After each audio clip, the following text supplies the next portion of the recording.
Good morning, students. Today we are going to see Adivasi demands and the 1989 Act. We have seen already what is there in the 1989 Act in yesterday's video. Now, we concentrate on Adivasis. Adivasis are the people who live in the forest. Nowadays, they are displaced from their habitat. When they are displaced from their habitat, they have to find ways to live. And they are not treated equally with other members of the society. So they find very difficult to survive. Their color, their facial expressions, and their way of dealing with others are different because they have lived in the forest. So they are adjusted and accommodated themselves into the forest culture and forest lifestyle. So when they are put up into a city life, they find very difficult to adjust with it. So what are the demands made by this group of people for their survival, for their existence, for their progress? That is what we are going to see in this video. Okay. Adivasis activists refer to it as defined their right to occupy, and that was traditionally theirs. They say it was their traditional land. The forest was theirs, they say. We can say it is not acceptable as such because everybody has got equal right on the forest. But since they were living in the forest, it was their means of livelihood, we should conserve their demand. We cannot say that entire forest is their property, that they cannot say and we cannot accept also. But they need minimum requirement to survive. That is the responsibility of the society to provide them when they are displaced from their hometown or their residential areas. So that is a demand. Adivasi activists refer to it to defend their right to occupy land. Since they want to go back to the forest areas and occupy the land. That was traditionally, yes, they say it was traditionally this from time immemorial. You know, it is not acceptable as such traditionally can be given complete forest. Now we have got reserved forest where animals are surviving. Tiger reserves are there. Other reserves are different bird sanctuaries, wildlife sanctuaries, everything we have formed. So if we permit them to go and live there, they may survive. But we may not be able to provide or protect the wild animals and other animals according to the situation there. So that is why government is not ready to accept it. Naturally, their demand. Let us see. What is it? Activists have asked that those who have forcibly encroached upon tribal land should be punished under this law. So, if anybody has forcibly come to the land, occupied the land, threatened the tribal people, and chased them out of that area, their land should be given back to the tribal. That is the demand of Adivasis. We can say that's a genuine demand, it should be accepted. But if that land is in the center of a wildlife sanctuary, how can we be? If it is in the center of the reserved forest where natural plants are protected, we cannot be. But if private person has encroached, and if an individual has encroached their land, that must be given back to them. But if government has taken that land for mining or cultivating some special plants or other things, then government should provide the people some other facilities, the tribal people some other facilities. That is their demand. That's what. So they say, if somebody has forcibly encroached their land, threatened the people and encroached that land should be given back to the tribal people. That is the demand. This act merely confirms that has already been promised tribal people in the constitution. They say the tribal people were promised in the constitution, and the same thing is there in the act. Nothing more, they say. That land belonging to tribal people cannot be sold or brought by non-tribal people. So they say the land can be purchased and sold among the members of the tribal groups only. You know, if you go to Nagaland, you cannot purchase a piece of land from there. The land belongs to the tribal areas, so it's a tribal state. Only the people who belong to that area only can purchase. Even entering into Nagaland, you know, separate passes need. So government has made some restrictions, some areas protected so that the tribal people can have. But there are government institutions out there. Private organizations have gone and established schools and colleges and other things there in Nagaland. So how it is? So government has permitted organizations to purchase the land, not private individuals, for instituting colleges, education institutions. That's permitted by the government. And factories can be constructed. But individuals as such cannot procure any land in that. So that is a governmental policy. So they are telling this land, whichever is taken from them, should be given back to the tribal people. That is what the Act of 1989 says. They demand that, nothing more they demand. So you think about it, understand it. So the demand is to give back the land to the tribal people. The constitution guarantees the right to tribal people to repossess their land, they say. The constitution has not mentioned like that in a word. They say there is a tribal people and they are living in areas to be given to them. They should not be destroyed. They should not be disturbed. They should be given facilities to survive. These are wordings in the constitution. So C.K. JANU, an activist who is working for the tribal people, who propagates or supports the tribal people, she says, an Adivasi activist, the violators of the constitutional rights guaranteed to tribal people are governments in the various states of India.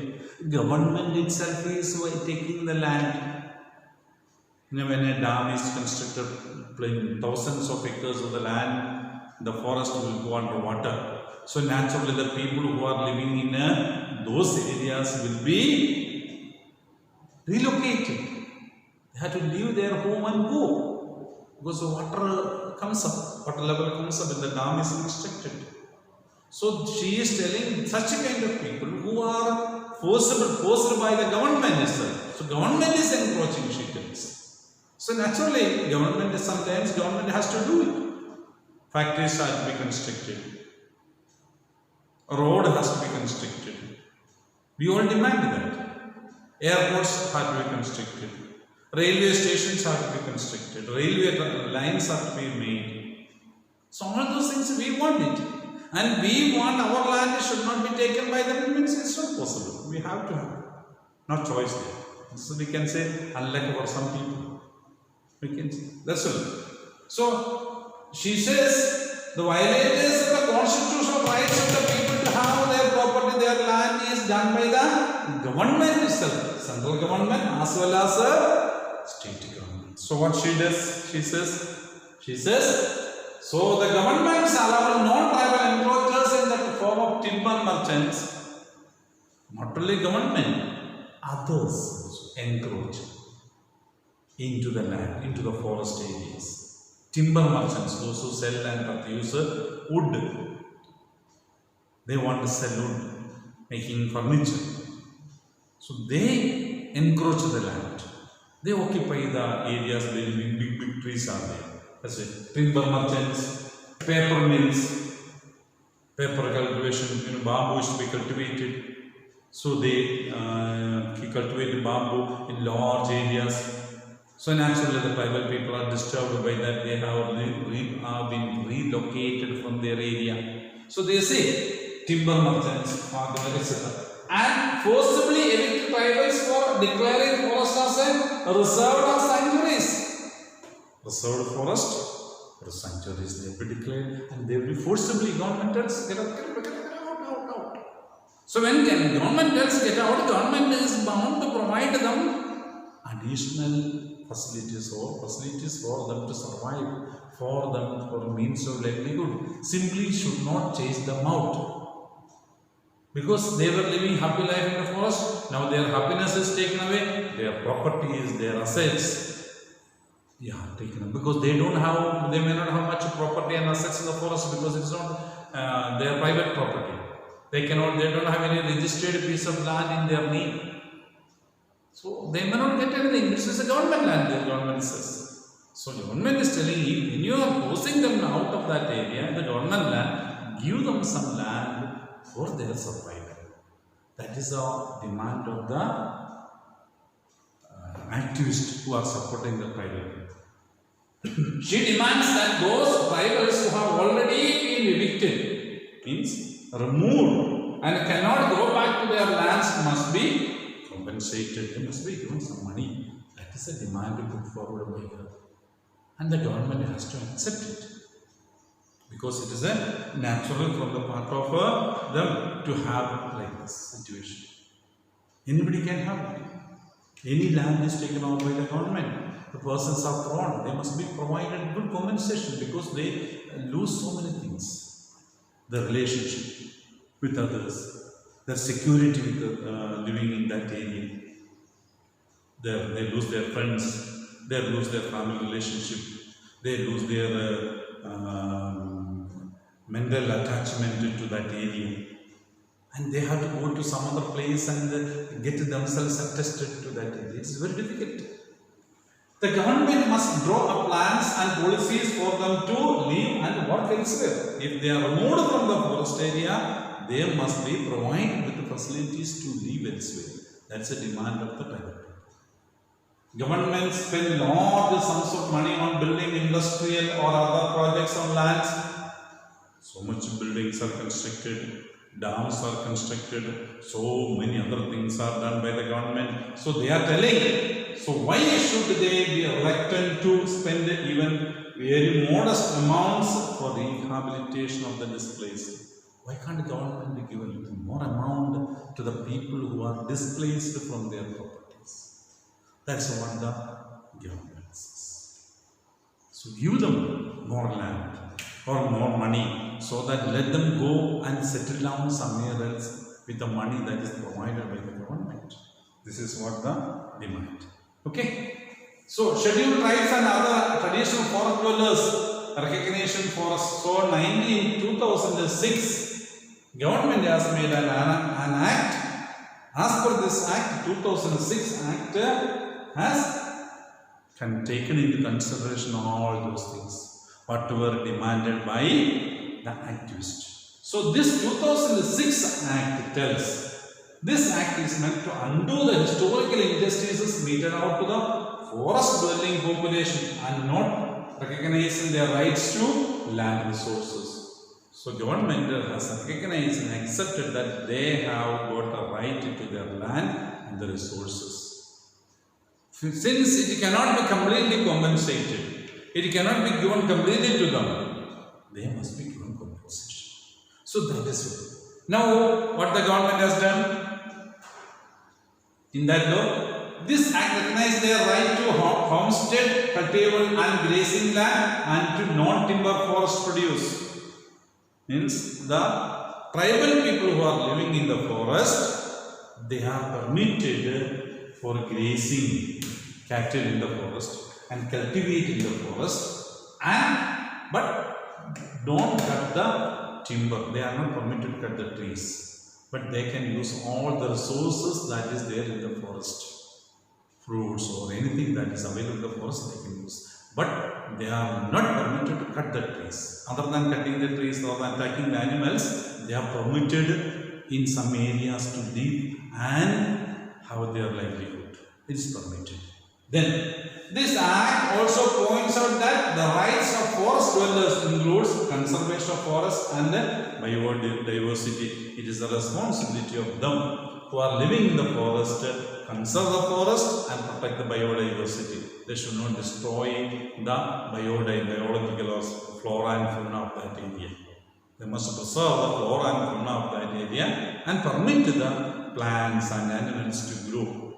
So as they were living earlier, they can, and they will be provided with some areas for wasted, some area of land in their need. They can use only that area of the land as their regular area.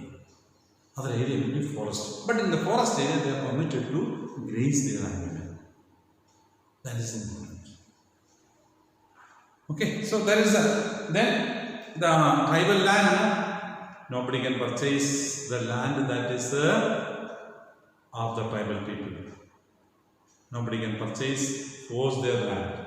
If I purchase the land of the tribal person, anytime if he asks back, I should give him back without any money. So nobody is permitted to purchase any tribal land or the land that is given as a compensation for a tribal person. So it is registered in his name. No other tribal persons can purchase. Others cannot purchase the land. So these kind of things are done to protect the tribal people because they are illiterate and ignorant people. Some persons may go and say, I will give you this much money. They think that it's a huge amount. Or getting huge amount into their hand, they think that's enough for their life. But that money they receive within 1 year or 2 years or 3 years, that money will be over. Then they have nothing to survive. That they don't think, because in the forest they were not keeping any asset as such. Every day they used to go to the forest, hunt the animals, eat and survive. Now, when they come out, their assets are getting over. Now, next resources are not available. They had in the forest resources that were available as such. There was no need of any asset. So they used to go work hard, live. But now what happens? There is no resources available for them. Whatever the money that they use daily, after that if they go to a shopkeeper is not ready to give anything. At that time when they were living in the forest, they were cultivating and making the things. Now they had to go and purchase. When they go and purchase, the money is over. After that, nothing is available. So that kind of problem is there. That is why government has banned purchase of any tribal land by any individual other than the tribal. So that the land that is given will be with you. So that is there in the 2006 Tribal Welfare Act. Okay, thank you very much.